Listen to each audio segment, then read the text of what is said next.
बोलो सतगुरुदेव की जय हो।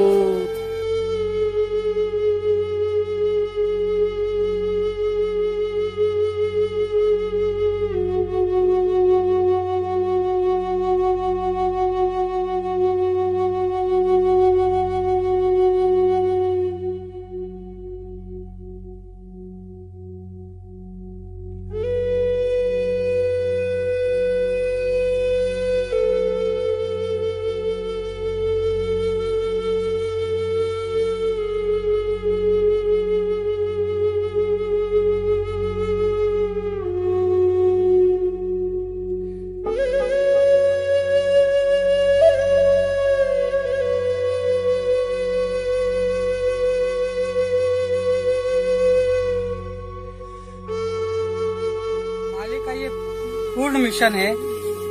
मालिक चाहते हैं कि सब एक बने, और मालिक एक बनाने के लिए ही सारे धर्मों के ऊपर उन्होंने व्याख्यान दिए हैं परमात्मा ने, सबको एक करने के लिए।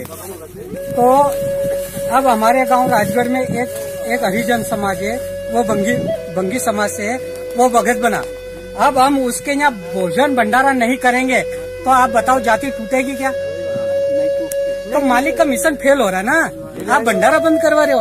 अरे भंडारा से तो जाति टूटेगी, जाति कैसे टूटेगी? हम एक कैसे बनेंगे? ये आज ये भील समाज के यहाँ सत्संग हुआ।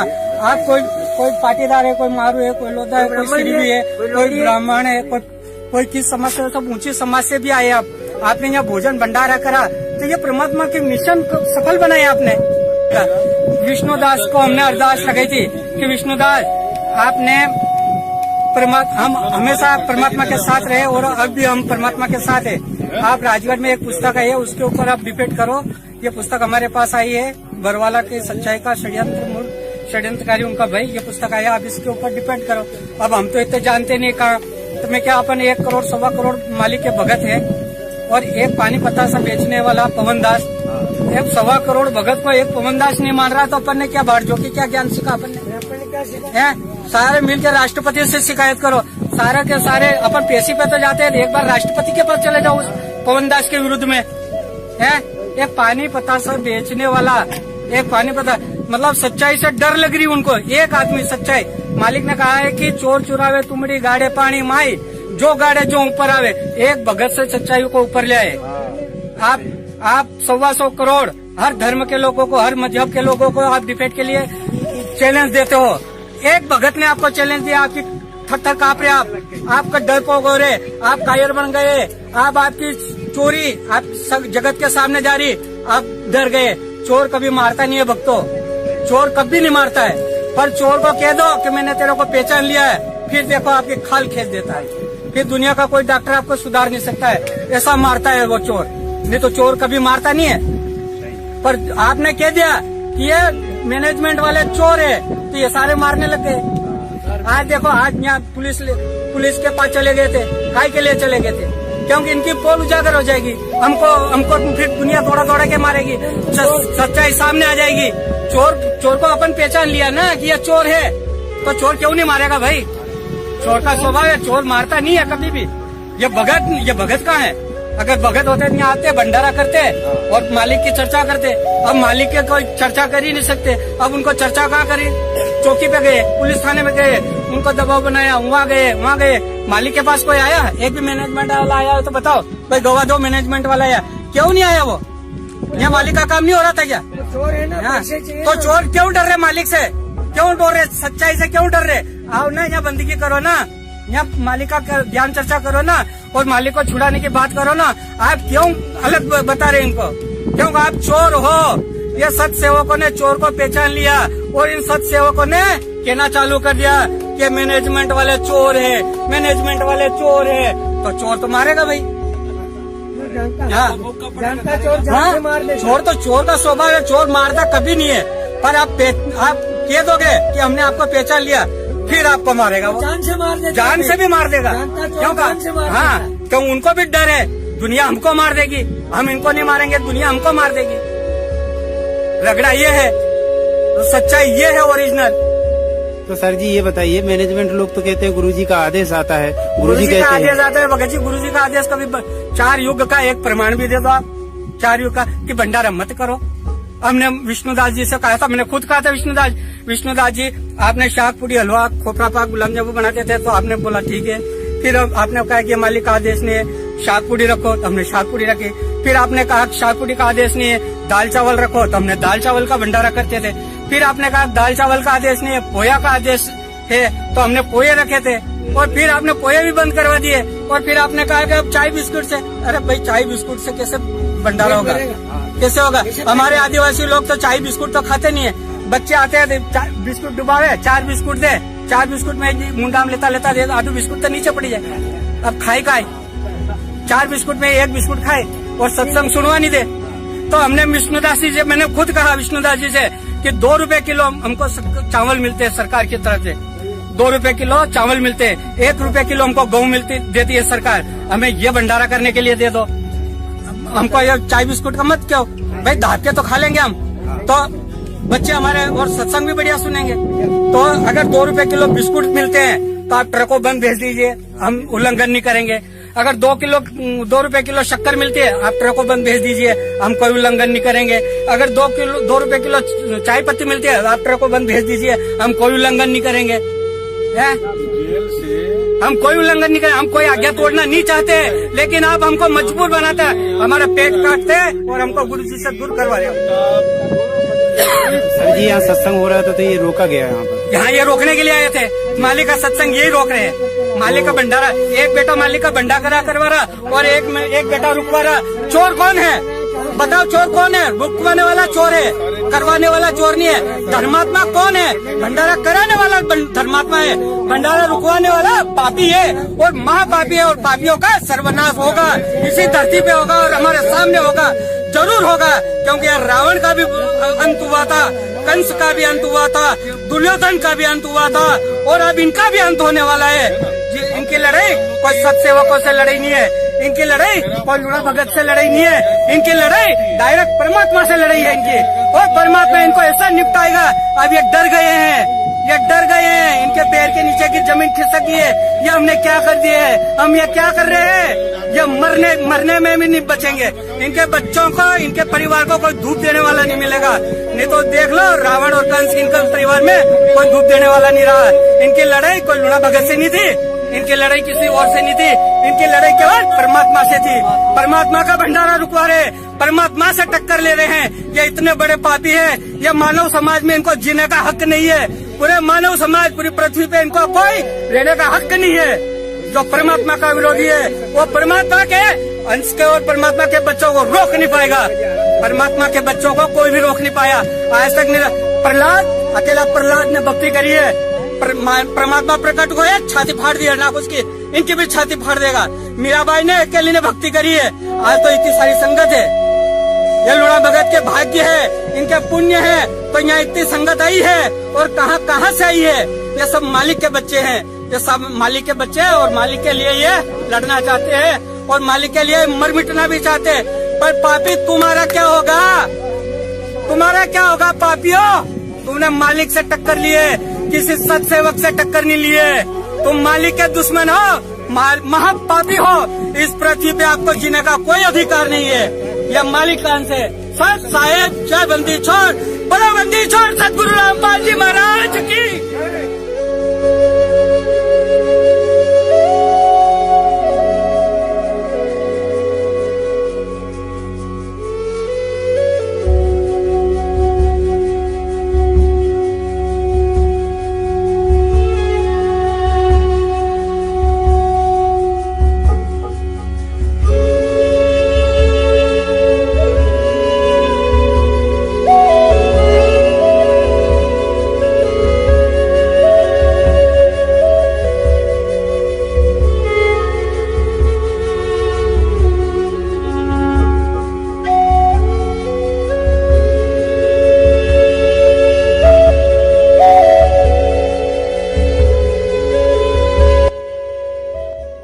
बंदी छोड़ सतगुरु रामपाल जी महाराज जी की जय हो। परमात्मा की सभी प्यारी आत्माओं को पवनदास जयपुर वाले का सत्साहे। पुण्यात्माओं, आज आपको एक छोटी सी कहानी सुनाते हैं। करबद्ध प्रार्थना है अंत तक ध्यान से सुनना, क्योंकि किसी भी कहानी का अंत उसकी मोरल होती है। यह कहानी आपको वह सब कुछ समझा देगी जो कि लाखों की संगत पिछले 4 साल से नहीं समझ सकी। दिल्ली शहर में एक वकील रहता था, नाम था केपी सिंह। बहुत ही दिग्गज वकील था। सफेद झूठ को काले में और काले झूठ को सफेद में परिवर्तित कर देना तो उसके बाएं हाथ का काम था।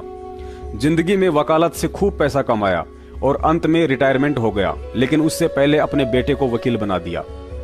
पिता की अच्छी जान पहचान के चलते बेटे के पास भी काफी केस आने लगे। एक दिन केपी सिंह का बेटा कोर्ट से घर आया तो हाथ में मिठाई का डब्बा था। सबसे पहले पिता केपी सिंह के हाथ में लड्डू थमाकर बोला कि पापा जी मुंह मीठा कीजिए। आज यदि आप मेरी उपलब्धि सुनेंगे तो आपको अपने बेटे पर गर्व महसूस होगा और आपका सीना चौड़ा हो जाएगा। केपी सिंह ने कहा, बेटा जरा बता तो आखिर ऐसी क्या बात है जो तू फूला ही नहीं समा रहा है। बेटा बोला, पिताजी आपको याद हो तो आपके हाथ में पिछले 40 साल से दिल्ली की मशहूर हस्ती सेठ हल्दीराम के दिवंगत पिताजी का एक मुकदमा था, जिसे आप 40 वर्षों तक नहीं निपटा पाए थे। लेकिन आज आपके बेटे ने उस केस में दिवंगत सेठ हल्दीराम के बेटे की जीत करवाकर उसे न्याय दिलवा दिया है। इतना सुनते ही केपी सिंह की आंखें गुस्से से लाल सुर्ख हो गई। बीपी का लेवल बढ़ गया। मिठाई का डब्बा टेबल से उठाकर दूर फेंक डाला। साथ ही एक जोरदार तमाचा अपने बेटे के गाल पर जड़ दिया और बोला, नालायक गधे, तुझे इतना ही नहीं पता कि जिस हल्दीराम के केस में आज तूने उसके बेटे को न्याय दिलवाकर उस फाइल का गला घोट दिया है, उस मुकदमे के पीछे तो मैंने तेरी 4 बहनों की एक से एक घरों में शादियां कर दी। तुम तीनों भाइयों के लिए शहर में अलग अलग कोठियां बना दी। तेरी माँ का अमेरिका से घुटने का ऑपरेशन करवा लाया और तुम तीनों भाइयों के बच्चों को शहर के सबसे टॉप स्कूल में पढ़ा रहा हूँ। और आज तो उसी केस की फाइल बंद करवाकर खुशी खुशी हाथ में मिठाई लेकर आया है कि पापा खुश होंगे। नालायक, तूने तो मेरी प्लानिंग पर ही पानी फेर दिया। महीनों के लाखों रुपए उस केस की बदौलत घर में आ रहे थे, तूने सब चौपट कर डाला। पुण्यात्माओं, ठीक यही हालत आज आप और हमारे साथ हो रही है। अपने मन में झूठा वहम पाल बैठे लाखों अंध भगत पिछले 4 साल से यही सोच रहे होंगे कि दिल्ली से एपी सिंह व चंडीगढ़ से एस के गर्ग नरवाना जैसे जाने माने वकील संत रामपाल जी महाराज जी को देशद्रोह व मर्डर के मुकदमों में लोअर कोर्ट से लेकर हाई कोर्ट में राहत दिलवाने की पुरजोर कोशिश कर रहे होंगे। और सोचना भी गलत नहीं है, क्योंकि सतलोक आश्रम मैनेजमेंट हरियाणा पिछले 4 वर्षों से संगत को गुरुजी की जमानत के सपने दिखाकर इन सभी वकीलों की मोटी फीस की दुहाई देकर बेचारे भक्तों को अब तक लूट ही तो रहा है। लेकिन पिछले 4 साल से इन सभी महापुरुषों की वकालत करने के तौर तरीकों को यदि गौर से देखा जाए तो यही समझ में आता है कि भरे बाजार में मदारी भी बंदर को इस कदर नहीं नचाता होगा जिस कदर इन बड़े बड़े नामधारी काले कोट वालों ने गद्दार सतलोक आश्रम मैनेजमेंट हरियाणा के मुखिया महेंद्र भगोड़े के इशारों पर चंद कागज के टुकड़ों के लिए कठपुतली बनकर संत रामपाल जी महाराज जी के मुकदमों में उल्टी पैरवी करके दुनिया में उनका मजाक बनाकर रख दिया है। यदि इन कानूनी पहलवानों के द्वारा संत रामपाल जी महाराज जी के मुकदमों में पिछले 4 साल से की जा रही वकालत को विस्तार से बताया जाए तो 16 फिल्म से भी बड़ा वीडियो बन सकता है। लेकिन समय अभाव के चलते इनकी कुछ करतूतों को संक्षेप में आप जी के सामने रखने की कोशिश करते हैं। फिर भी 1 घंटे से ऊपर का वीडियो बन जाएगा। निवेदन करता हूं, धैर्य रखें और इसे अंत तक देखें। सबसे पहले तो आपको एक हकीकत से परिचित करवा देते हैं कि ये जितने भी काले कोट वाले हैं कागजों में अवश्य संत रामपाल जी महाराज जी के वकीलों के नाम से जाने जाते हैं, लेकिन असल में पिछली 4 साल से बचाव और पैरवी इनको मुंह मांगी मोटी रकम देने वाले सतलोक आश्रम मैनेजमेंट के मुखिया अर्थात निर्दोष संत रामपाल जी महाराज जी के छोटे भाई महेंद्र भगोड़े व उसके कुछ साथियों की कर रहे हैं। 4 साल से देशद्रोह के मुकदमे में भगोड़ा घोषित होने के बाद भी यदि आज तक महेंद्र कानूनी शिकंजे से बचा हुआ है तो वह मेहरबानी अंधी संगत का करोड़ों रुपया और इन वकीलों की है। बेचारे भेड़ बकरियां चराने वाले भगत तो मर्डर वाले मुकदमा नंबर 429 व 430 में गुरुजी के साथ हिसार जेल में दोहरी आजीवन की उम्र कैद सश्रम सजा काट रहे हैं, और दूसरी तरफ ब्लड रिलेशन में होने व देशद्रोह वाले मुकदमे में हिट लिस्ट में होने के उपरांत भी बेटा अमित जमानत पर और बाप महेंद्र भगोड़ा बनकर संगत के दान पर ऐश लूट रहा है। तो केवल अंध संगत के पैसों व इन्हीं दिग्गज समझे जाने वाले वकीलों की मेहरबानी से सत्सेवकों ने बार बार वीडियो डालकर इस गुरु गद्दार सतलोक आश्रम मैनेजमेंट और इनके दिग्गज वकीलों को बरवाला कांड पर तथा इनकी पैरवी के तौर तरीकों को लेकर टीवी चैनल पर डिबेट के लिए न्योता दिया था। लेकिन सामने नहीं आते हैं क्योंकि मैनेजमेंट की तरह इन्हें भी अपनी कमजोरियों का बखूबी मालूम है। चलिए कोई बात नहीं, पुरानी कहावत है कि बकरे की मां कब तक खैर मनाएगी। आखिरकार संत रामपाल जी महाराज जी के मुकदमों में आज इन वकीलों का सफेद झूठ सबके सामने रखने का समय आ ही गया है। जब संत रामपाल जी महाराज जी के निमंत्रण पर कोई भी धर्मगुरु ज्ञान आधार से आध्यात्मिक ज्ञान चर्चा के लिए सामने आने की हिम्मत नहीं कर पाया, तो महाराज जी ने उनके प्रवचन व इंटरव्यू को आधार बनाकर समाज में उनके पाखंड की पोल खोलनी शुरू की। ठीक उसी पैटर्न पर आज सतलोक आश्रम मैनेजमेंट के कानूनी अंगरक्षक सुप्रीम कोर्ट के वकील एपी सिंह व गिरीश दास दिल्ली से, जो कि वकील भी है और भगत भी है, कुछ महीने पहले हरियाणा न्यूज चैनल पर इन दोनों वकीलों, हरियाणा सरकार के प्रतिनिधि त्रिवेंद्र सैनी व दिल्ली से किसी शिवपाल नाम के भगत की डिबेट दिखाई जा रही थी। उस डिबेट में सरकारी प्रतिनिधि त्रिवेंद्र सैनी की बरवाला कांड को लेकर कमजोर जानकारी के चलते इन दोनों वकीलों ने उस 1 घंटे 14 मिनट की डिबेट में जमकर झूठ के चौके छक्के लगाए थे। लेकिन शायद ये दोनों पहलवान भूल गए थे कि परिवर्तन इतिहास का अटल नियम है और उसी डिबेट पर कभी तुम्हारी झूठ के भी चौके छक्के लग सकते हैं। इस पहले वीडियो में सुनिए इन दोनों वकीलों की सीरियल वाइज झूठ और उआबाई। इस वीडियो में गिरीश दास ने सरकारी प्रतिनिधि त्रिवेंद्र सैनी को यह बात कहकर दबा डाला कि जब सरकारी डॉक्टर्स के पैनल ने संत रामपाल जी महाराज जी को 19 नवंबर 2014 तक कंप्लीट बेड रेस्ट की सलाह दी थी, तो प्रशासन ने उन सरकारी वकीलों के मेडिकल सर्टिफिकेट को ना मानते हुए क्यों एक दिन पहले ही अर्थात 18 नवंबर के दिन ही संत रामपाल जी महाराज जी को गिरफ्तार करने के लिए सतलोक आश्रम पर अटैक कर डाला। उसके बाद जनाब एपी सिंह ने भी यही आरोप लगाया कि संत रामपाल जी महाराज जी आश्रम में ही थे, वे कोई चाइना या नेपाल के बॉर्डर से भाग तो नहीं रहे थे, वे कोई आतंकवादी तो नहीं थे। फिर ऐसी क्या वजह थी कि प्रशासन ने 19 तारीख के बजाय 18 तारीख के दिन ही आश्रम पर अटैक कर दिया? एक और दिन क्यों इंतजार नहीं किया?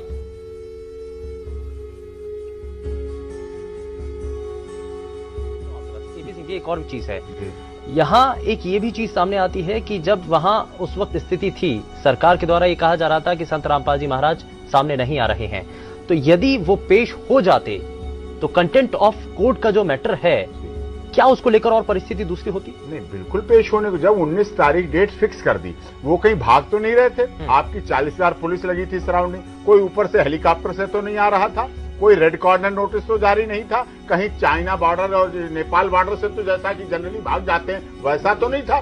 जब आपको पता है पेशेंट हैं, आश्रम के अंदर हैं, आप टाइट रखें, बाहर सिक्योरिटी आपकी टाइट, बहुत अच्छी बात। पुण्यात्माओं, यह सच हो सकता है कि संत रामपाल जी महाराज जी को सरकारी डॉक्टर्स के पैनल ने 21 नवंबर तक आराम करने की सलाह दी हो, लेकिन काल को चैन कहा था कि 21 तारीख के दिन संत रामपाल जी कोर्ट में उपस्थित होकर वापस आ जाएं और दोबारा से आश्रम में पहले की तरह सत्संग शुरू हो जाए।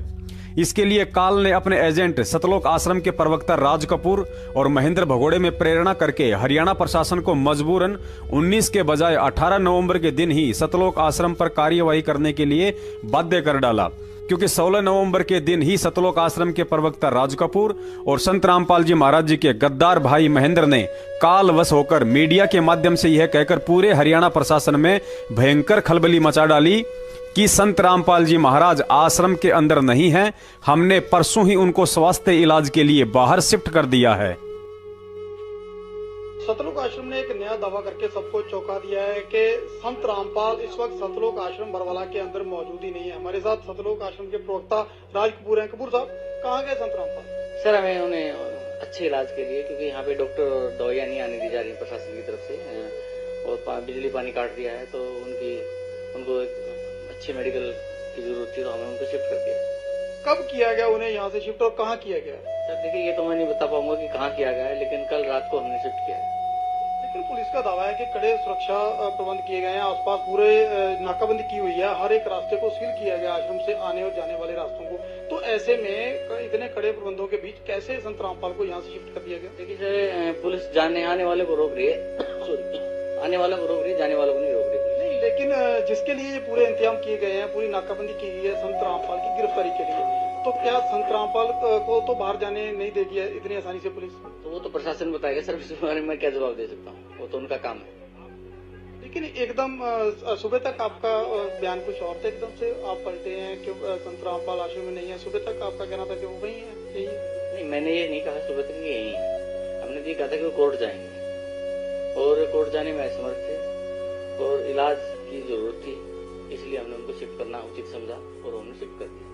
अभी 21 नवंबर नेक्स्ट हियरिंग है, तो क्या उस 21 नवंबर को हाईकोर्ट के सामने पेश होंगे संत रामपाल? देखिए, मैं तो पहले से कहता आया हूँ कि यदि वो स्वस्थ होंगे तो जरूर पेश होंगे।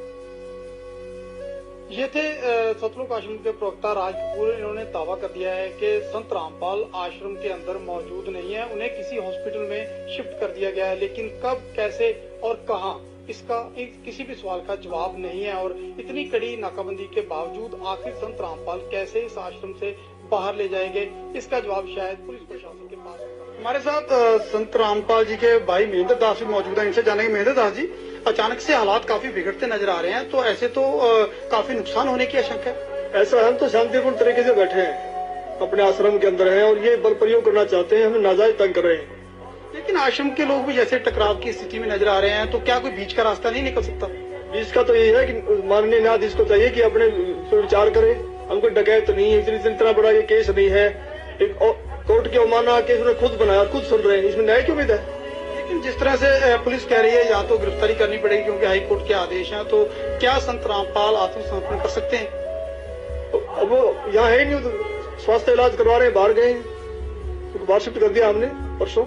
एक सबसे बड़ा सवाल यही है कि आपका कहना है कि संत रामपाल आश्रम के अंदर मौजूद नहीं है। अगर संत रामपाल आश्रम के अंदर मौजूद नहीं है तो क्यों फिर पुलिस को रोका जा रहा है? पुलिस अगर जाकर के चेक करती है संत रामपाल नहीं होंगे तो पुलिस वापस चली जाएगी। क्योंकि यहाँ कल एसडीएम ने और डीसी ने बताया, एसडीएम आदेश पड़ रहा था कि हमने इसको सील कर लिया है, नाजायज तरीके सील करने के आदेश दिए, अपने आश्रम को नहीं छोड़े, आश्रम की सुरक्षा के लिए बैठे हैं। ठीक है, ओके।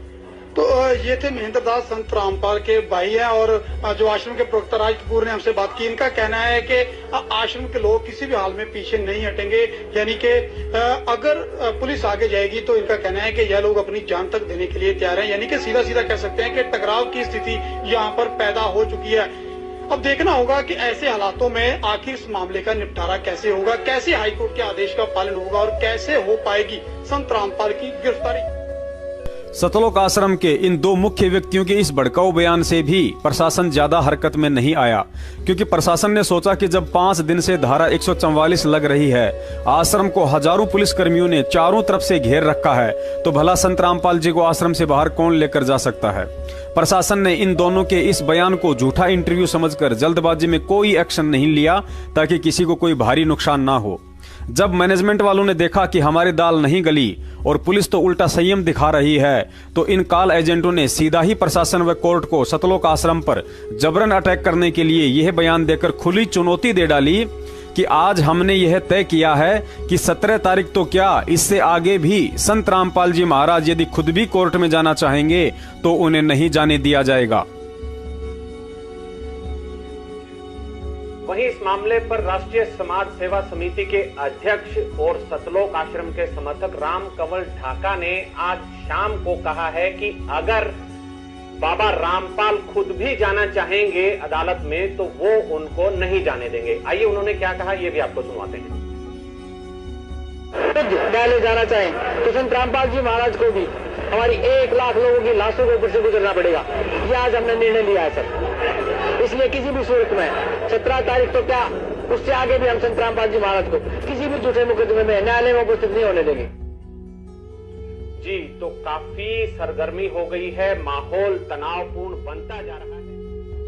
पुण्यात्माओं, इस बयान को सुनने के बाद प्रशासन के पास 19 तारीख तक इंतजार करने वाले सारे ऑप्शन स्वतः ही खत्म हो जाते हैं, क्योंकि सतलोक आश्रम मैनेजमेंट के प्रवक्ताओं ने स्पष्ट कर डाला कि ना ही तो आज और ना ही आज से आगे संत रामपाल जी को किसी भी कीमत पर कोर्ट में हाजिर नहीं होने दिया जाएगा।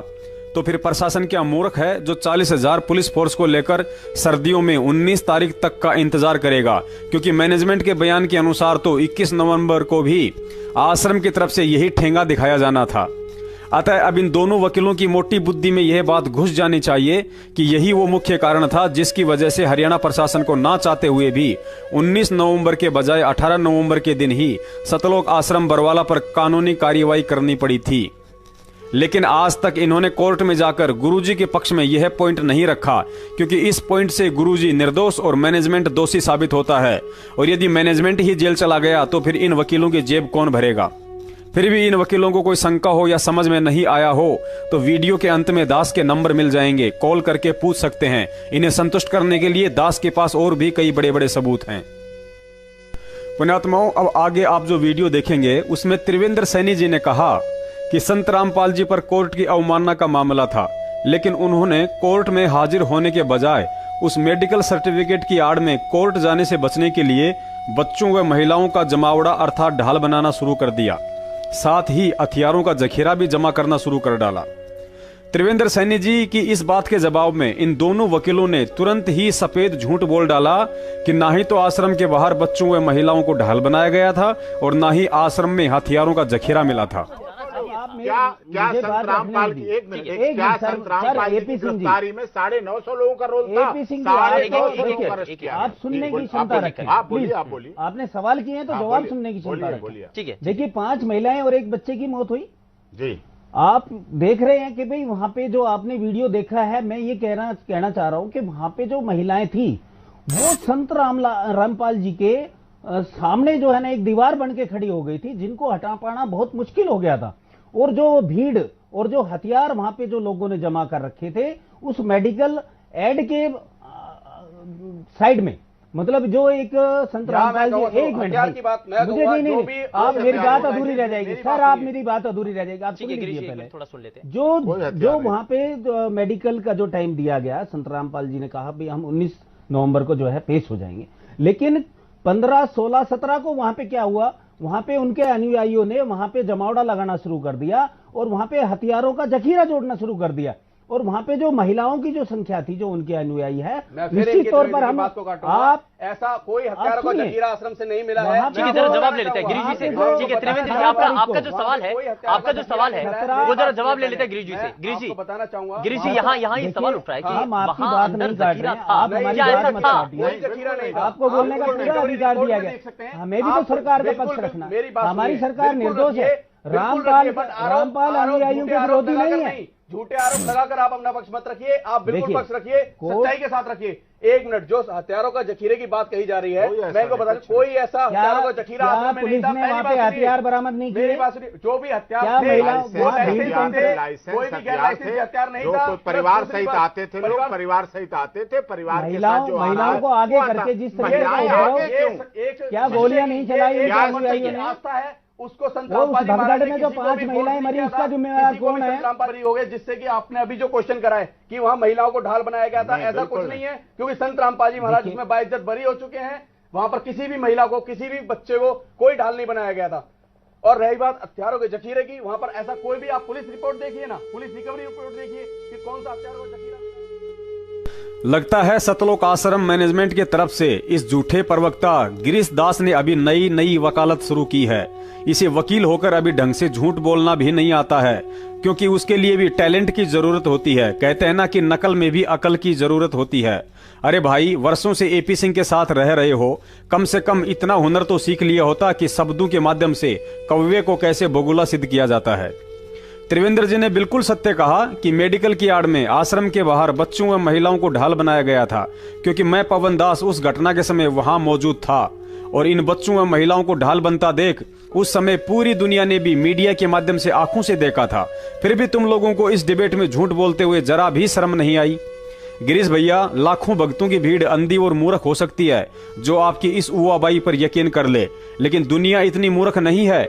देखिए इस वीडियो में जो उस समय मीडिया वाले भी बार बार यही सवाल कर रहे थे कि मामला संत रामपाल जी महाराज व कोर्ट के बीच में है, फिर इन बच्चों व महिलाओं को क्यों ढाल बनाया जा रहा है।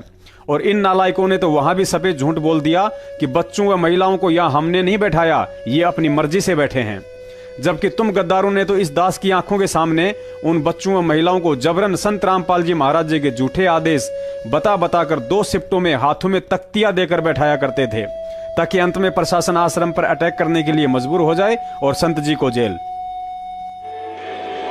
बच्चों महिलाओं को इसके बीच में लाने का क्या संदर्भ? बच्चे महिलाएं हम नहीं लेके आए, बच्चे महिलाएं, आप भी बीमार, आप हटा भी तो नहीं रहे उनको। किसको? बच्चे और महिलाओं को नहीं, हम हटा रहे हैं, लेकिन वो जिद कर रहे हैं। अब उनकी जिद के आगे हम क्या करें? वो भी संत रामपाल जी महाराज के अनुयायी। रही बात आश्रम के अंदर हथियारों का जखीरा जमा करने की, तो यह बात भी बिल्कुल सत्य है। संत रामपाल जी महाराज जी को बंधक बनाकर इन सतलोक आश्रम के गुंडों ने बाहर से सैकड़ों की संख्या में कैंसीट और भारी मात्रा में डंडे और पथराव के लिए आश्रम की छत पर पत्थरों का इंतजाम कर रखा था। इसके अलावा सतलोक आश्रम मैनेजमेंट के द्वारा बाहर से भी कुछ हथियारबंद गुंडे बुलवाए गए थे, जिन्हें भगत बनाकर पुलिस प्रशासन के आगे उनके हाथों में जलती हुई मसाले, डंडे व पेट्रोल बम देकर खड़ा कर दिया गया था, क्योंकि महेंद्र सहित इन सभी गुंडों का यही मकसद था कि हर हाल में संत रामपाल जी की बदनामी और उन्हें जेल करवानी है। देखिए उन किराए के गुंडों का उत्पात और आश्रम के अंदर से जब्त लाठी डंडे। सतलोक आश्रम सरकार के लिए चुनौती बन चुका। रामपाल अब सलाखों के पीछे है, लेकिन अब भी पुलिस को उसके आश्रम से आपत्तिजनक सामान बरामद हो रहे हैं। सतलोक आश्रम में फिर से असले मिले हैं, साथ ही बुलेट प्रूफ जैकेट भी बरामद किया गया है। पुलिस वालों को हैरानी तब हुई जब इस आश्रम में हजारों की संख्या में लाठियां बरामद की गई।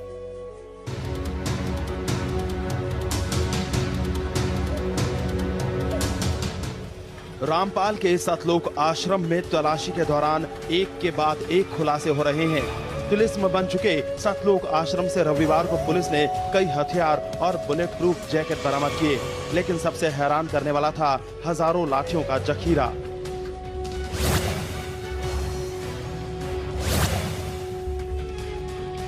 इन लाठियों को देखकर आप भी हैरान हो जाएंगे। आश्रम से एक नहीं, दो नहीं, बल्कि हजारों की तादाद में लाठियां पुलिस को मिली हैं। देखिए कैसे पूरी की पूरी ट्रॉली भर गई। पुलिस के इस सर्च ऑपरेशन के दौरान रामपाल के भक्त पुलिस के सामने डटे हुए थे।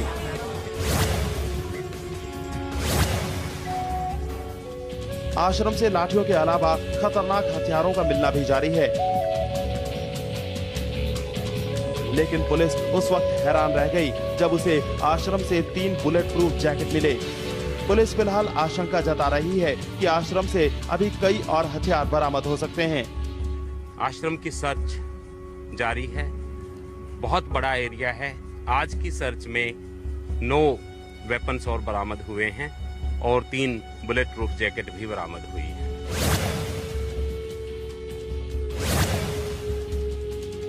रामपाल पुलिस रिमांड में है। पूछताछ में कुछ खास जानकारी नहीं मिलती देख पुलिस रामपाल को लेकर सतलोक आश्रम पहुंची और उसकी मौजूदगी में आश्रम की तिजोरियां खोली गई, जिनमें से अभी तक महज 3,41,000 रुपए बरामद हुए हैं। हालांकि अभी कई तिजोरियां खुलनी बाकी हैं।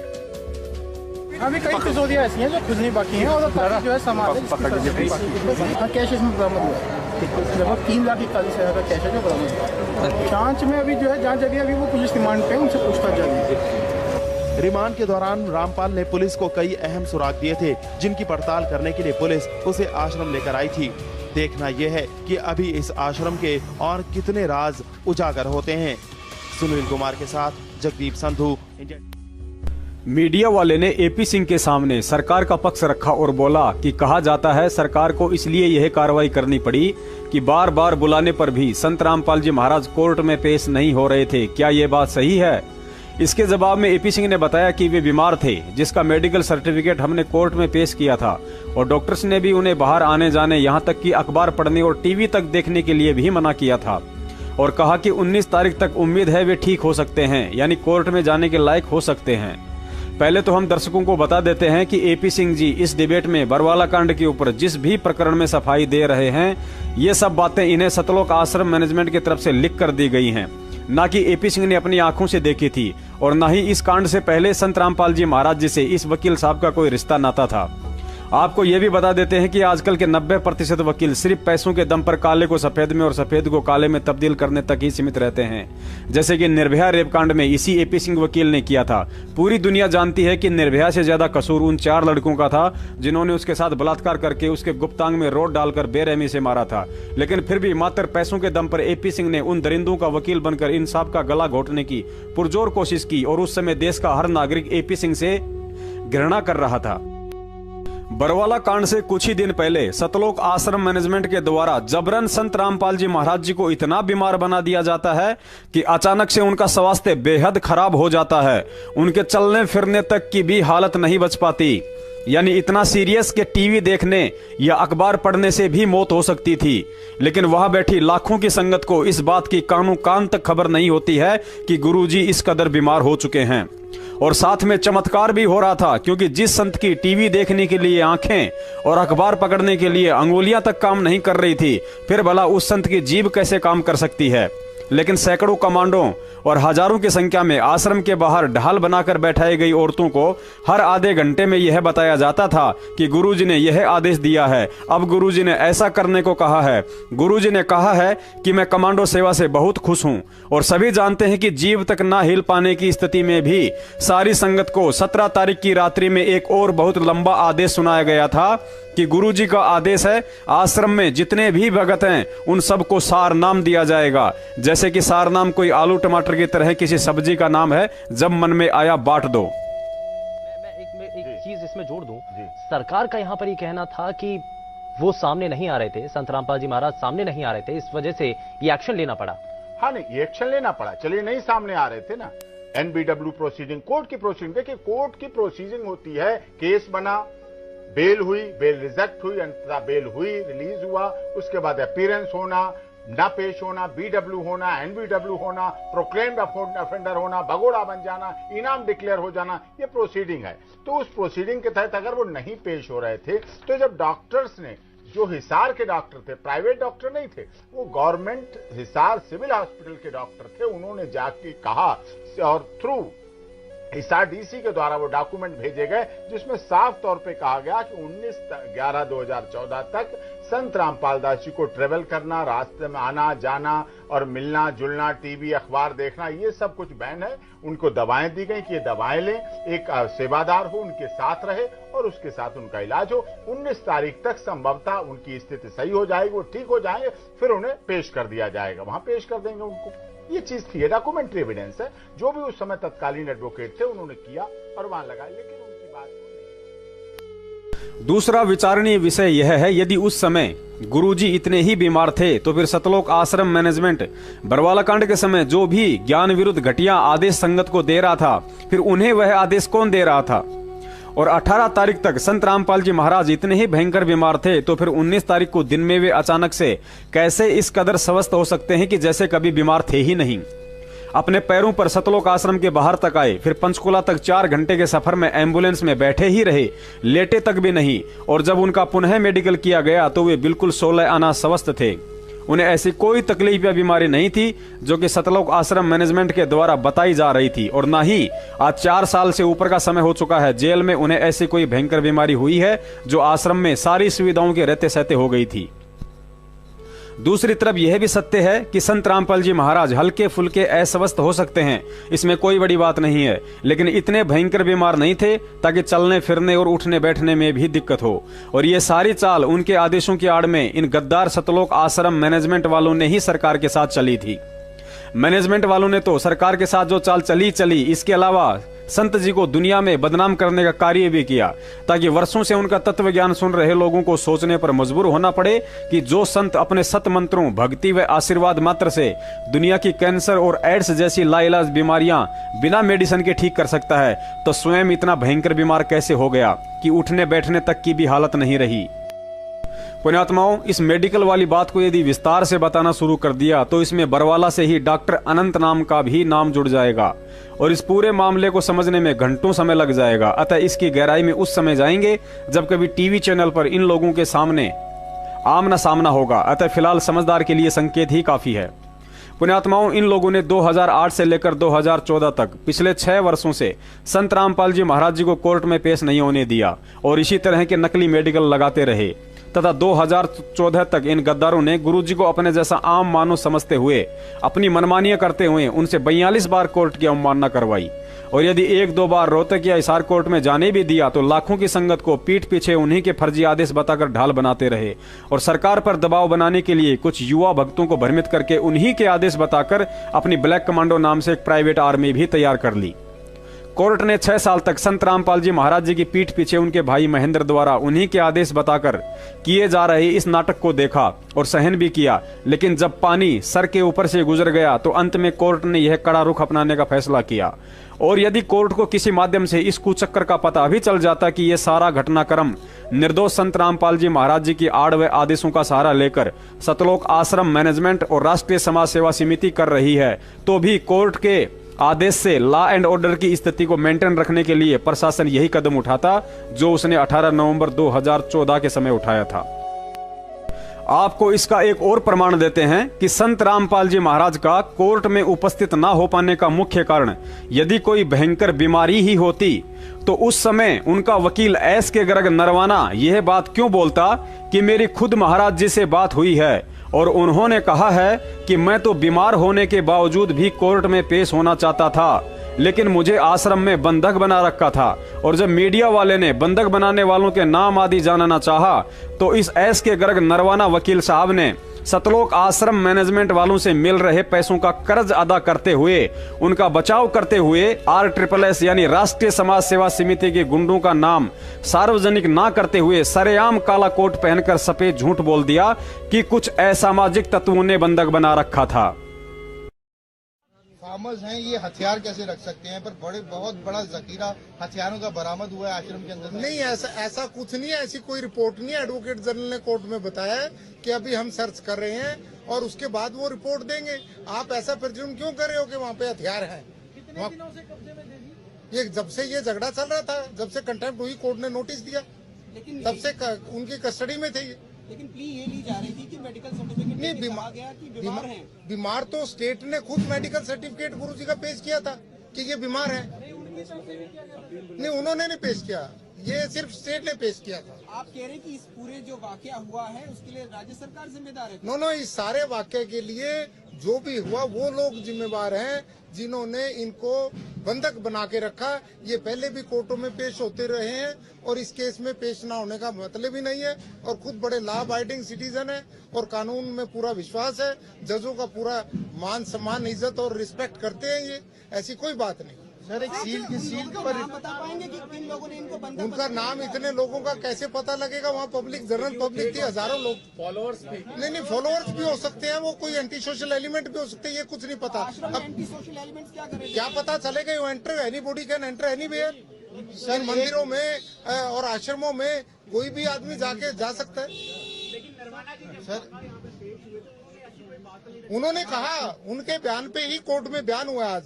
आज उनके जो एडवोकेट हैं उन्होंने बाबा जी से बात करके कोर्ट में बयान दिया है और कोर्ट ने वो बात रिकॉर्ड की है वकील के बयान। जो आश्रम से बाहर आए हैं समर्थक, उनका आरोप है कि बाबा ने उन्हें जो है अंदर। किसी समर्थक का कोई आरोप नहीं है, बिल्कुल गलत है ये तो यदि समर्थकों ने कहा है, उन्होंने कहा है वहाँ हम आराम से बैठे थे। बाबा तो अकेला आदमी 15,000 लोगों को बंधक बना सकता है, ये बताइए आप। ये बताया आपको ये कि वो बंधक बने हुए थे इसलिए पेश नहीं हो पाए, वरना बीमार भी थे तो एम्बुलेंस में आ सकते थे, परंतु बंधक होने की वजह से नहीं है, बीमार तो थे वो। कहीं आपको पता नहीं है, हमने कही है ये सब बातें। ये कहने का तो ओकेजन था ही नहीं बंधक है, क्योंकि हमें बंधक का पता ही नहीं। हम कोई आश्रम थोड़ी जाते हैं, हमें तो जो इन्फॉर्मेशन आई वो बताया। अब बंधक की तो आज नहीं, अभी तो यहाँ पंचकूला बता रहे थे, कोर्ट में उन्होंने पंचकूला को। उसके बाद रोहतक जाएंगे, रोहतक जेल में लेंगे। संत रामपाल को आज पंजाब और हरियाणा का हाई कोर्ट में पेश किया गया और हमारे साथ संत रामपाल के वकील हैं जी। नरवाना जी, आज क्या हुआ है हाई कोर्ट में आपके?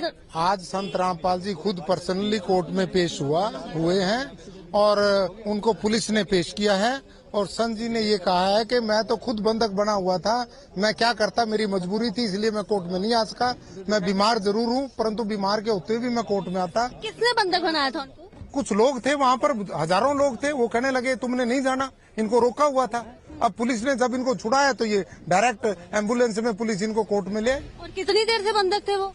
ये तो अब जब से ये झगड़ा चल रहा है ना, तब से बंधक ही थे, 15-16 दिन से शायद। और जो लोग बोल रहे हैं कि उन्होंने बंधक बनाया हुआ था, वो उनका क्या? कोई नहीं बोल रहे, लोग नहीं बोल रहा, ऐसा आप ये प्रसार गलत हुआ है। लोग कोई नहीं बोल रहा, सब लोगों ने ये कहा है कि हमें किसी ने बंधक नहीं बनाया हुआ। और जो डेरा में जो असला बारूद सब असला बारूद कुछ भी नहीं है, अभी तो सर्च भी नहीं हुआ, पुलिस ने किया नहीं है। असला बारूद ये क्यों रखेंगे? अब उन्हें कहाँ लेके जाया जा रहा है? अब उनको पंचकूला लेके जा रहे हैं आज, और उसके बाद शहरों तक लेके। बहुत बहुत शुक्रिया। और ये हमारे साथ थे विशाल गर्ग नरवाना, जो कि हमें बता रहे थे कि पुण्यात्माओं, तत्व ज्ञान कहता है कि सतगुरु के मुख से निकला हुआ कोई भी शब्द अनायास नहीं होता है और उनके मुख से उच्चारित हर एक शब्द का गहरा अर्थ होता है। इस वीडियो में एस के गर्ग वकील के अनुसार यह स्पष्ट हो गया है कि संत रामपाल जी महाराज जी के अनुसार वे तो बीमार होते हुए भी कोर्ट में पेश होना चाहते थे, लेकिन उन्हें आश्रम में बंधक बना रखा था। वहीं दूसरी तरफ संत रामपाल जी महाराज जी का भाई महेंद्र एक भगत से बात करते हुए अपने ही भाई संत रामपाल जी महाराज और वकील एस के गर्ग नरवाना दोनों को ही झूठा साबित करते हुए कह रहा है कि गुरुजी ने तो जो बात बोली है कि मुझे आश्रम में रोक के रखा हुआ था, कोर्ट में नहीं आने दिया गया, इसमें कोई सच्चाई नहीं है। यह बात तो गुरुजी ने चंडीगढ़ से एस के गर्ग वकील के कहने पर बोली थी। अर्थात महेंद्र के कहने का मतलब है कि संत रामपाल जी महाराज झूठे हैं और यह झूठ उन्होंने वकील के कहने पर कोर्ट में अपने बचाव के लिए बोला था, क्योंकि गर्ग वकील ने गुरुजी से कहा था कि कोर्ट में मेरे पास बोलने के लिए कोई शब्द नहीं है कि आप 18 नवंबर को कोर्ट में क्यों पेश नहीं हो पाए। अब यदि आप यह बात बोल दोगे कि मुझे तो आश्रम में बंधक बना रखा था, उसके बाद मुझे बोलने के लिए कोर्ट में पॉइंट मिल जाएगा। सुनिए महेंद्र की ऑडियो। हाँ प्रदीप जी। हेलो प्रदीप जी, साहब जी। फोन क्यों काटा भैया? अजी नहीं काट रही, फोन नहीं काट रहे, तो कट रहा है, अपना रेंज कम है कुछ। अच्छा, मैं मोहन लाल बोल रहा था। हाँ जी साहब जी। और कैसे हो? बस जी किधर है? अच्छा, वैसे मैं आपसे मिलूंगी का एक दिन आगे ना, टाइम निकाल के कभी। एक अपना आज एक वीडियो डाल दिया ना। है जी, एक वीडियो डाल दिया आपने गुरुजी के आज। हाँ जी। तो इसका क्या अर्थ है, मतलब क्या आपने क्या समझा इसको? समझा तो कुछ नहीं, जो मालिक कह रहे हैं जी उसमें, वो जो कह रहे हैं वो दिमाग में आई बात। ऐसा मैं बताऊंगा आपको। हाँ जी। ये बताऊं, गुरुजी कहते हैं ना, 100 साल छिद्र मैं करूं अपने जन के काज। हाँ जी। तो ये परमात्मा ने जानबूझ कैसे बोला है? नहीं, आपको यकीन नहीं है तो मेरे साथ चलना, गर्ग वकील अपना चंडीगढ़ में जी। तो उन्होंने हमारे को ही बताया कि भाई मैंने गुरुजी को एक प्रार्थना की थी शुरू वाले दिन कोर्ट में पेश हुए कि मेरे पास बोलने के लिए कोई शब्द नहीं है। ये कहेंगे कि ये क्यों नहीं आए, और ये अनाड़ी जज है। अगर आप एक शब्द बोल दो कि मेरे को तो आने नहीं दिया गया, बस फिर मैं आप देख लूंगा उनको। तो गुरुजी को बोल दो, कोई ऐसी बात नहीं, मैं ही बोल दूंगा। तो ये गुरुजी ने खुद बोला हुआ है, इसमें सच्चाई नहीं है। ठीक है ना? तो आपको तुरंत पता करना है तो वकील से मिला दूंगा। गुरुजी आएंगे, गुरुजी के सामने कर दूंगा आपको। ठीक है? अच्छा जी। हाँ, तो इनसे भ्रमित ना हो बेटा। पुण्यात्माओं, अब आपको यहाँ सिद्ध करते हैं कि इस महेंद्र भगोड़े से झूठा इंसान इस दुनिया में कोई नहीं है। इस ऑडियो में महेंद्र ने कहा कि गुरुजी ने मीडिया को जो बात कही है कि मुझे आश्रम में रोक के रखा था, यह बात तो गुरुजी को एस के गर्ग वकील ने बोलने के लिए कही थी, ताकि उसे कोर्ट में गुरुजी के पक्ष में बोलने का मौका मिल जाए। पुण्यात्माओं, विचार करना, गुरुजी को पुलिस सतलोक आश्रम बरवाला से एम्बुलेंस में बैठाकर रात को 9 बजे पंचकुला हॉस्पिटल में मेडिकल के लिए लेकर गई थी। 12 बजे एम्बुलेंस पंचकुला हॉस्पिटल पहुंची और उसके 1 घंटे बाद गुरुजी जैसे ही हॉस्पिटल से पुलिस के साथ नीचे आ रहे थे तो उसी समय मीडिया वालों ने गुरुजी से यह सवाल किया था और गुरुजी ने कहा था कि राष्ट्रीय समाज सेवा समिति मेरी नहीं है और मुझे भी रोक कर रखा हुआ था। Self-proclaimed Godman Rampal, who is just been taken from the Panchkula Civil Hospital for interrogation and will be produced before the court at 2 o'clock, has just spoken to reporters saying he hasn't used followers as a shield.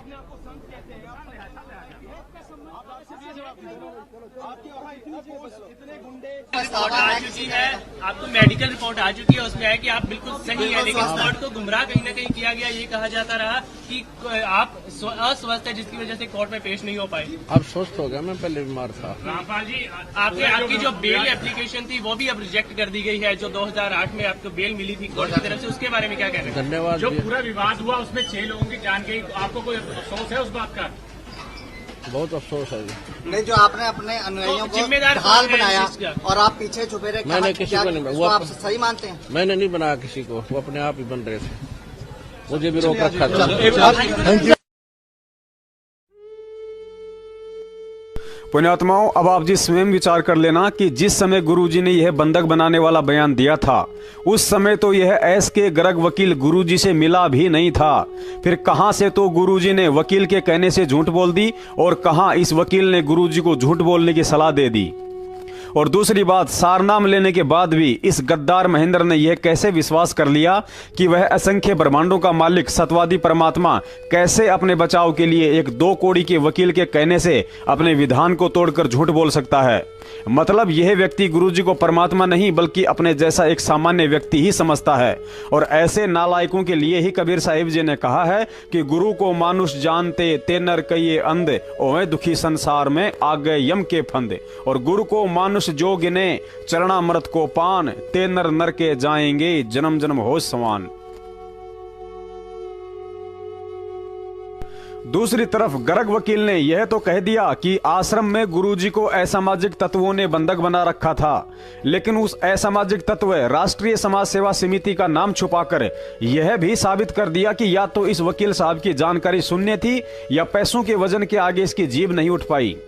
वरना उस समय पिछले 10 दिन से TV पर drama देख रहा मूर्ख से मूर्ख व्यक्ति भी यह समझ सकता है कि जिस सतलोक आश्रम मैनेजमेंट ने 52 सदस्यों की राष्ट्रीय समाज सेवा समिति बना रखी थी और राष्ट्रीय समाज सेवा समिति के 10 लाख सदस्य थे, उन 10 लाख सदस्यों में से बरवाला कांड के समय 1000 लोगों को कमांडो फोर्स व 25 से ऊपर के हाथों में पिस्तौल, राइफल और बंदूकें देकर कुछ को आश्रम के अंदर तो कुछ को बाहर पुलिस प्रशासन से लोहा लेने के लिए तैनात कर रखा था। और जब 40,000 हथियारबंद पुलिस प्रशासन के सतलोक आश्रम के अंदर 4 दिन से घुसने की हिम्मत नहीं हो पाई, तो फिर दुनिया में ऐसा कौन सा असामाजिक तत्व आ गया जो जबरन सतलोक आश्रम में घुसकर संत रामपाल जी महाराज जी को बंधक बना सकता है? वकील साहब, ऐसे कच्चे और झूठे बयान देकर आप स्वयं अपनी तौहीन करवा रहे हैं। ऐसी झूठी और मन गढ़ंत कहानियां केवल हिंदी फिल्मों में अच्छी लगती हैं, असल जिंदगी में नहीं। पुण्यात्माओं, पिछले 4 साल से सतलोक आश्रम मैनेजमेंट और इन वकीलों के द्वारा यह सारा खेल अंधी संगत के करोड़ों दान के रुपयों पर खेला जा रहा है। अतः जितने कर्म संगत के बिगड़ रहे हैं, शायद इन वकीलों के भी नहीं। आज तक इन वकीलों ने कोर्ट में गुरुजी के पक्ष में यह बात क्यों नहीं रखी कि संत रामपाल जी महाराज जी तो बीमारी की हालत में भी कोर्ट में पेश होना चाहते थे, लेकिन उन्हीं के भाई के गुंडों ने उनको आश्रम में बंधक बना रखा था। आज तक इन वकीलों ने कोर्ट में गुरुजी के पक्ष में यह बात क्यों नहीं रखी कि सतलोक आश्रम के बाहर जो 5 मौतें हुई हैं, उनके जिम्मेदार संत रामपाल जी महाराज नहीं बल्कि राष्ट्रीय समाज सेवा समिति और सतलोक आश्रम मैनेजमेंट है। आज तक इन वकीलों ने कोर्ट में गुरुजी के पक्ष में यह बात क्यों नहीं रखी कि संत रामपाल जी महाराज जी निर्दोष हैं और जो उनके गद्दार भाई सहित काफी लोग भगोड़े बनकर छुपते फिर रहे हैं। यदि कोर्ट निष्पक्ष फैसला करना चाहती है तो उन सभी भगोड़ों को भी पकड़कर कोर्ट में पेश करे ताकि सच्चाई सबके सामने आ सके। आज तक इन वकीलों ने कोर्ट में गुरुजी के पक्ष में यह बात क्यों नहीं रखी कि जिस राष्ट्रीय समाज सेवा समिति के कारण यह सारा कांड हुआ है, उस समिति के अध्यक्ष रामकुमार ढाका को जमानत और संत रामपाल जी महाराज जी को उम्र कैद क्यों? आज तक इन वकीलों ने कोर्ट में गुरुजी के पक्ष में यह बात क्यों नहीं रखी कि जिस संत रामपाल जी महाराज जी ने अपने बयानों में बरवाला कांड का मुख्य दोषी बलजीत लहरी, राज कपूर, राजेंद्र भटगांव व रामकुमार ढाका को बताया है, तो फिर उन्हें जेल में ठोकने के बजाय जमानत पर क्यों छोड़ दिया गया? आज तक इन वकीलों ने कोर्ट में गुरुजी के पक्ष में यह बात क्यों नहीं रखी कि बरवाला कांड में हुई 6 मौतों के मुख्य जिम्मेदार महेंद्र भगोड़े व उसके बेटे अमित का उस केस में नाम तक नहीं और बेचारे भेड़ बकरियां चराने वालों को उम्र कैद की सजा सुना दी? क्योंकि इन वकीलों के द्वारा यदि गुरुजी के पक्ष में कोर्ट के सामने ये सारी बातें रखी जाती तो कोर्ट न्याय करते हुए संत रामपाल जी महाराज जी को बाइज्जत बरी और महेंद्र सहित सभी भगोड़ों को सलाखों के पीछे डाल देती। फिर ऐसे में इन वकीलों के घर कैसे चलते? कैसे भोली संगत को दान के नाम पर लूटने वाला प्लान सफल हो पाता? फिर कैसे महेंद्र भगोड़े का डिजिटल गुरु बनने का सपना पूरा हो पाता, फिर कैसे संगत इन गधों को दान देकर अपने कर्म फोड़ पाती, फिर कैसे गुरुजी के परिवार वाले और कुछ चमचे अपने कुकर्मों व घटिया स्वभाव को भगत समाज के सामने दिखा पाते, फिर कैसे ये बड़े बड़े सारनामी गुंडे अपने आप को गधा साबित कर पाते। पुण्यात्माओं, अब इस वीडियो के अंत में आपको सतलोक आश्रम मैनेजमेंट हरियाणा और उनके वकीलों की एक ऐसी दोगली नीति से रूबरू करवाया जाएगा जिसको आंखों से देखने के बाद तत्वज्ञानी भक्तों की तो मैं कह नहीं सकता, लेकिन मूर्ख से मूर्ख व्यक्ति भी इस दोगले आचरण को देखकर यह समझ सकता है कि संत रामपाल जी महाराज जी को कानूनी दावपेचों में फंसाने का काम कोर्ट या प्रशासन नहीं बल्कि सतलोक आश्रम मैनेजमेंट हरियाणा के इशारे पर यही दिग्गज समझे जाने वाले वकील कर रहे हैं। दास अभी आपको बरवाला कांड के दौरान जिन 5 महिला भक्तों व एक बच्चे की मौत हुई थी, उनकी मौत के मुख्य कारण को सतलोक आश्रम मैनेजमेंट, उनके वकीलों व मरने वालों के परिवार वालों के मुख से ही सुनाने जा रहा है। आप जी इसे ध्यान से सुनिए। यह वीडियो दिल्ली के बदरपुर से मीठापुर के रहने वाले शिवपाल दास का है, जिसकी पत्नी की मौत बरवाला कांड में हुई थी। शिवपाल ने इस वीडियो में अपना बयान देकर स्पष्ट कर दिया है कि उसकी पत्नी की मौत का मुख्य कारण एक्सपायर्ड आंसू गैस के गोलों से निकली जहरीली धुआं थी, जिसके चलते दम घुटने से उसकी पत्नी की मौत हुई थी। सर, मेरा नाम शिवपाल है और मैं मीठापुर बदरपुर नई दिल्ली का निवासी हूँ।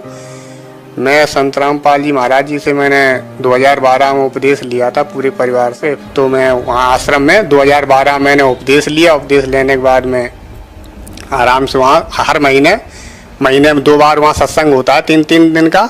तो मैं हर महीने वहाँ पे जब समय निकाल के सत्संग सुनने जाने लगा। तो मैं 2014 में भी ऐसे ही सत्संग सुनने गया था। 7 तारीख को मैं आश्रम गया था, 8 से 11 सत्संग था। तो वहाँ आश्रम पहुँचा 7 तारीख को शाम को।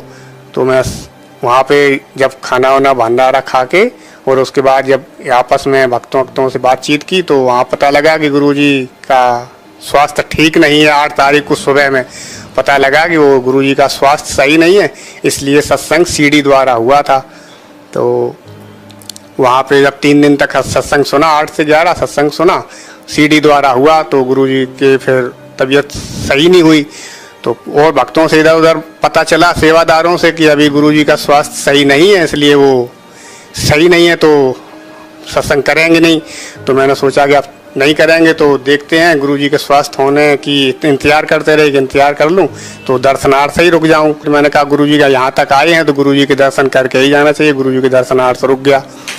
गुरुजी के दर्शनों के लिए जब 14 तारीख तक गुरुजी के स्वास्थ्य होने की नई खबर मिली कि नहीं स्वस्थ अभी नहीं हुए हैं, तो 14 तारीख को मैं वहाँ से आश्रम से निकलने लगा कि भाई अब अपने घर चलें, गुरुजी स्वास्थ्य अभी नहीं हो सकते हैं और डेट भी कोई फिक्स नहीं है कि कब तक सही होंगे। तो फिर हम निकलने के लिए हमने जब कोशिश करी तो आश्रम को चारों तरफ से पता चला कि पुलिस ने चारों तरफ से घेर रखा है और पता नहीं इनके ऊपर क्या, मुझे तो कुछ पता नहीं था भाई कि इनके ऊपर क्या केस है, क्या इल्जाम है, क्या है, कुछ नहीं, मुझे तो कुछ पता नहीं था। अपने छोटे परिवार के साथ में वहाँ था ही। अब जब वहाँ पे पता लगा कि गुरुजी की गाड़ियाँ भी सब खींच रखी हैं और इधर उधर कोई बाहर निकलने का साधन भी नहीं है, और जो लोग कुछ लोग निकले भी तो उनको कुछ लोगों के जानने वालों के इधर उधर से आश्रम में ऐसी बातें चीतें हो रही थी कि वो पुलिस वाले बिठाते हैं, कहीं के लिए छोड़ते हैं कहीं। तो पुलिस वाले, हमने देखा कि पुलिस वाले को फोन आ रहे थे, वो पुलिस वाले मारपीट भी कर रहे हैं, इधर उधर छोड़ रहे हैं, इधर बता रहे हैं कि बस जाएगी, बरवाला जा रही है, कहीं। तो उस डर से भी नहीं निकले कि भैया अब मैं कैसे निकलूं, कहाँ जाऊं कहाँ नहीं जाऊं, इससे बढ़िया अपने यहीं रुके रहो। अब उसके बाद में पुलिस वालों का वैसा व्यवहार हुआ कि 18 तारीख को अचानक इन्होंने 12 बजे के करीब में, 12 बजे के बाद हो या टाइम, ऐसे इन्होंने ऐसे ताबड़तोड़ हमला किया कि उसमें इतनी मतलब 2-3 घंटे 4 घंटे तक लगातार इन्होंने इतनी ईंट पत्थर गोला जो भी है और ये रॉकेट बम और ये आंसू गैस के गोले इतने, उसके टीन है ऊपर से, टीन जो जहाँ हम लोगों जमीन पे लेटते हैं वहाँ मैट बिछे होते हैं, वहाँ बिस्तर कुछ वैसा नहीं होता, कोई तो जमीन पे अपने लेटे हुए हो। तो इतने उसके अंदर टीन के अंदर इतना धुआं हो गया और पानी पहले से काट रही रखा था, बिजली पानी, इतना धुआं हो गया कि मेरा एक छोटा बच्चा भी था, उसकी भी दम घुटने से लगी और वहाँ पे इतना हाहाकार मच गया, बुरी तरह इतना डर का माहौल हो गया कि पूरी पब्लिक इधर सुधर। तो उसी में मेरी पत्नी को दम घुट गई उसकी, और मेरे सामने से वो एकदम से बेहोश गिरी और मुझे वो मूर्छित मिली। तो मूर्छित में अब मैं इधर उधर भाग रहा हूँ, वहाँ पर कोई किसी का इतना डर का माहौल कि कोई किसी की सुन ही नहीं रहा है।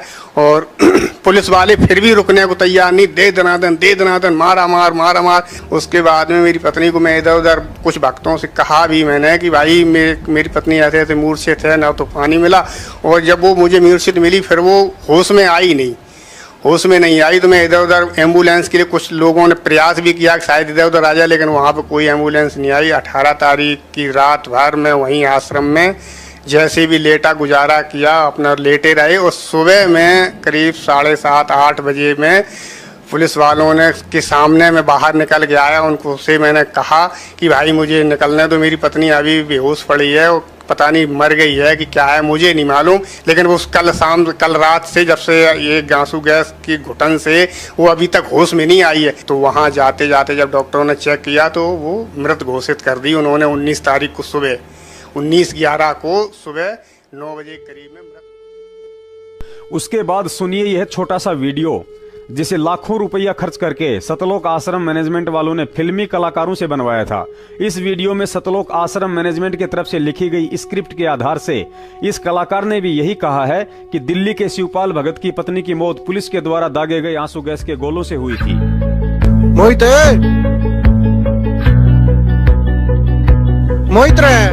अरे मोनू तो राम बेटे राम। चलो भाई रेस मारने आ जाओ भाई, पहले बैठ एक बार, थारे गुरु की बात चल रही है। अच्छा ताऊ और ताऊ ठीक हो बेटा? माफ करिए, थारे गुरु के बारे में हमने गलत सलत बोला, वो तो बिल्कुल निर्दोष हैं। सच्चाई का तो ये बेरा पटिया है। वो तो मैं ना ताऊ, पहले मैं भी संत रामपाल जी ने बुरा माना करता।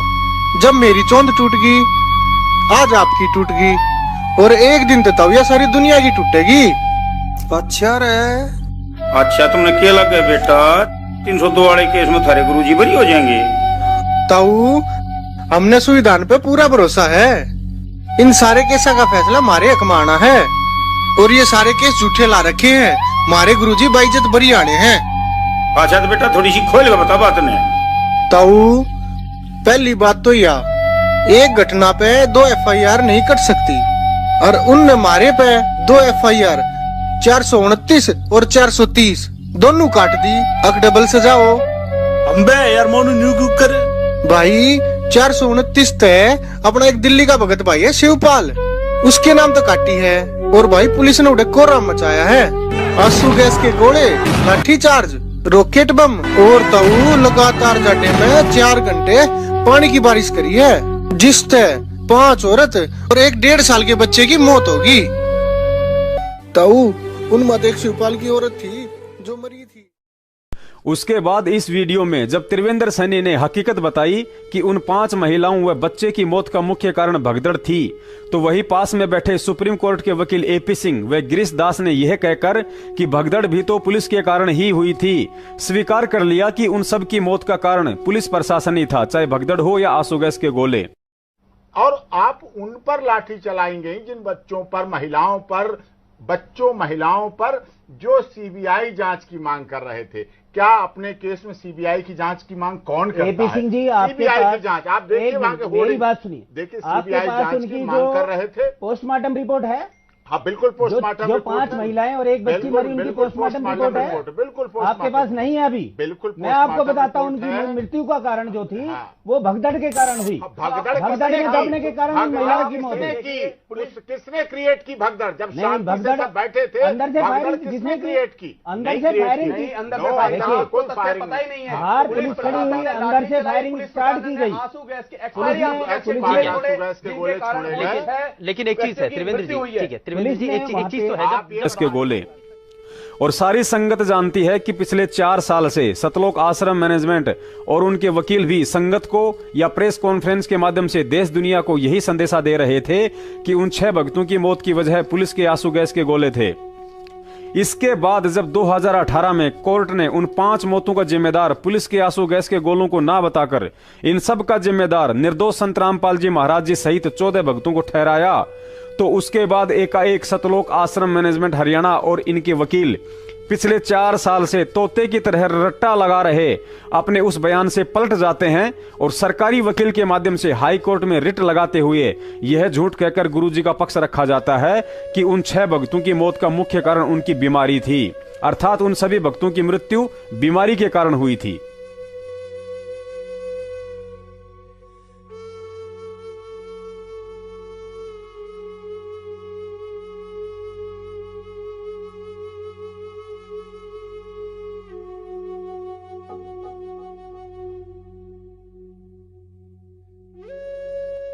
पुण्यात्माओं, यहां गहन विचार करना कि किस कदर इस गद्दार मैनेजमेंट और इनके वकीलों के द्वारा जानबूझकर संगत और गुरुजी के साथ भद्दा मजाक और हाई कोर्ट में झूठी व मन गढ़ंत याचिकाएं लगाकर उन्हें आसानी से खुद ही रिजेक्ट करवा लेते हैं और फिर दोष उल्टा कोर्ट के सिर मढ़ देते हैं कि हमें न्याय नहीं दिया जा रहा, हमारे गुरुजी को जानबूझकर फंसाया जा रहा है, जबकि सारे उल्टे व फर्जी कर्म ये लोग वकीलों के साथ मिलकर स्वयं करते हैं।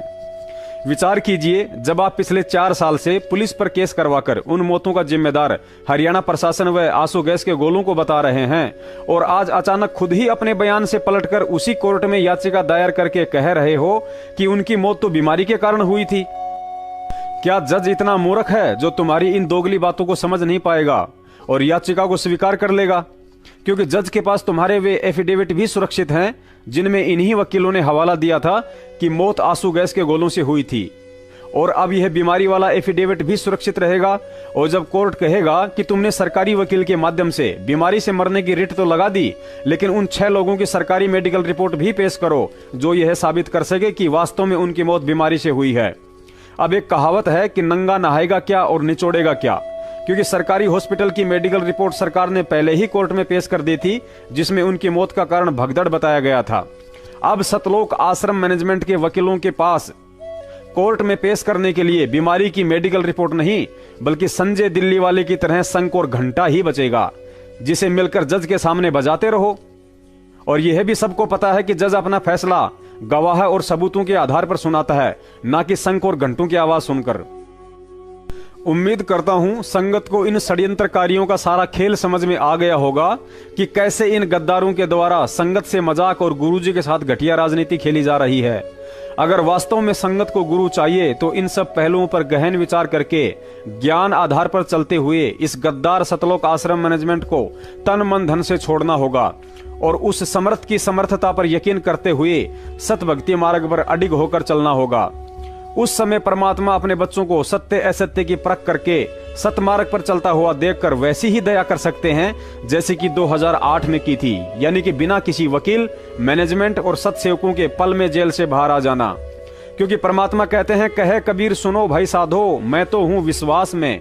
और सत्सेवकों को 100% ही नहीं बल्कि 1000% पूर्ण विश्वास है, चाहे अज्ञानता में लोग कुछ भी समझें। लेकिन संत रामपाल जी महाराज जी से ऊपर वर्तमान के 21 ब्रह्मांडों में अन्य कोई समर्थ शक्ति नहीं है। वे आएंगे, अवश्य आएंगे, और जब ठीक का वक्त आएगा तो छप्पर फाड़ कर आएंगे, वरना इस दुनिया से भक्ति और भगवान का नाम ही समाप्त हो जाएगा, जो कि संभव नहीं है। सत साहिब।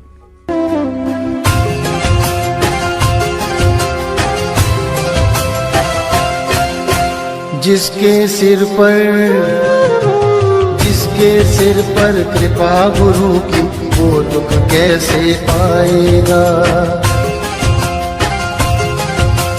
जिसके सिर पर कृपा गुरु की, वो दुख कैसे पाएगा। नाम गुरु जी का जप लेगा, नाम गुरु जी का जप लेगा, जीवन सफल बनाएगा। जिसके सिर पर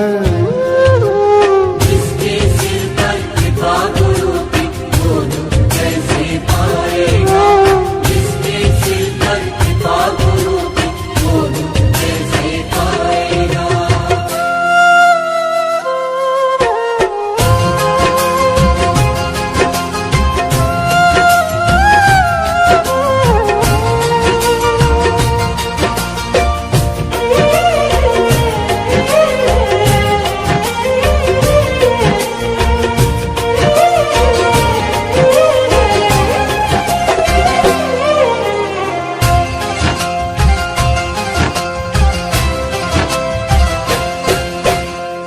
आप सवारे आप सजाए, तेरे जीवन के सारे कष्ट मिटाए।